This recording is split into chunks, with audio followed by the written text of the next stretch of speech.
Dear students, I welcome you to your educational channel Learn and Educate. We are going to study the most important Indian procedural law called as Civil Procedure Code. Civil Procedure Code consolidates and amends the law relating to procedure of the courts of civil nature. In India, there was no uniform civil code governing the procedure of civil courts. For the first time, Uniform Civil Procedure Code was enacted in the year 1859. Thereafter, the Code of Civil Procedure 1877 was enacted with certain modifications made by several amendments.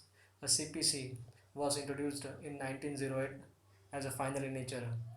CPC is a procedural law that prescribes the procedure to be followed by the courts for enforcement of rights of civil in nature. The short title, Commencement and Extent of Civil Procedure Code 1908, Section 1.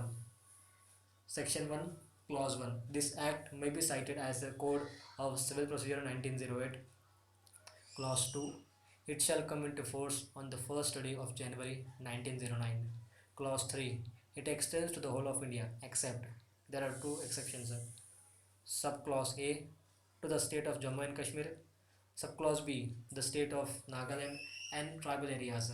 For subclause A, there is a provision provided as that the state government concerned may, by notification in the official gazette, extend the provisions of this code or any other to them or part of the state of the Nagaland or such tribal areas as the case may be, with such supplemental, incidental, consequential modifications as only specified in the notification.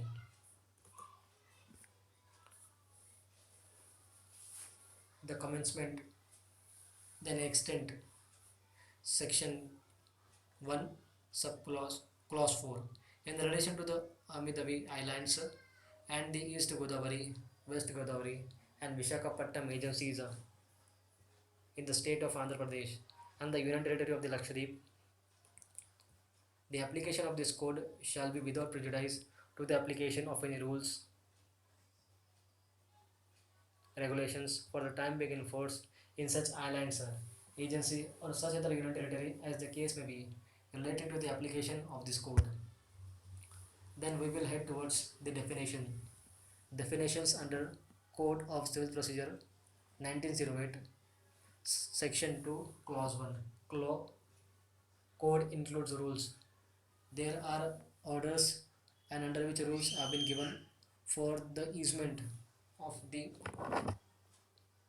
following the procedure given under the CPC subclause 2. Decree. Decree means the formal expression of an adjudication which, so far as regards the court expressing it, conclusively determines the rights of the parties with regard to all or any of the matters in controversy in the suit and may be either a preliminary or final. It shall be deemed to include the rejection of a plaint and the determination of any question. Decree means the expression of any adjudication made by the court, made by the judge, expressing it conclusive. It is of conclusive in nature, which will be determining the rights of the parties with respect to the controversy in the suit, subject matter of the suit, the cause of action. It may be preliminary or the final, in the initial stages or in final in nature, and it shall be deemed to be the rejection of the plaint or a determination of any question in the suit, the question of law, question of fact, etc.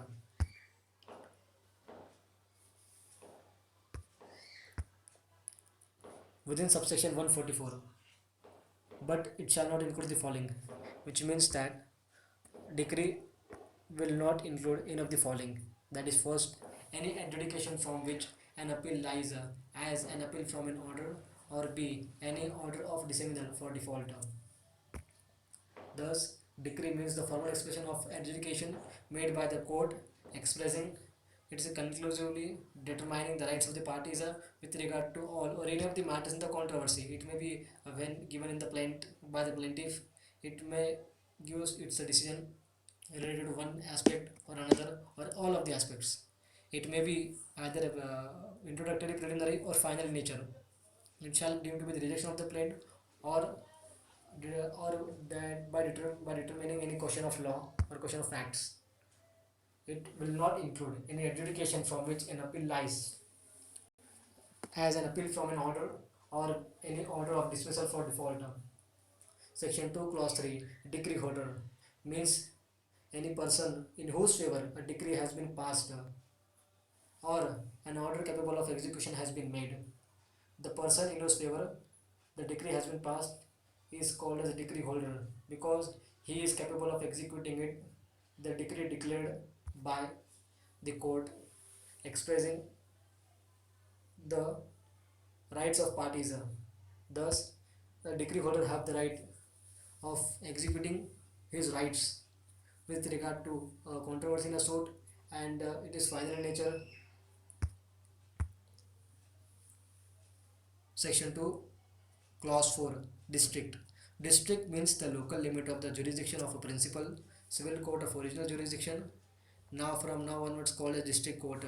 The local limits of the jurisdiction of a particular civil court of original jurisdiction, that is, here any cases of law civil in nature for the first time will be filed here, and includes the local limits of the ordinary civil court jurisdiction of a high court. District includes, or the district court includes, the local limits of the ordinary civil court jurisdiction of a high court. Section 2, Clause 5, Foreign court. Foreign court means a court situated outside India, and it is not established by the authority of a central government or continued by the authority of the central government, which means that a court which is established, situated outside India, and it is not established by the government or which is continued by the authority of the government of India. Thus, today we have understood the section 1 and section 2 definitions, within which we have started with the clauses 1, code, clause 2, decree, clause 3, decree holder, 4th, district, and 5th, foreign court. Today we have understood and learned these 5 definitions. Tune in to the channel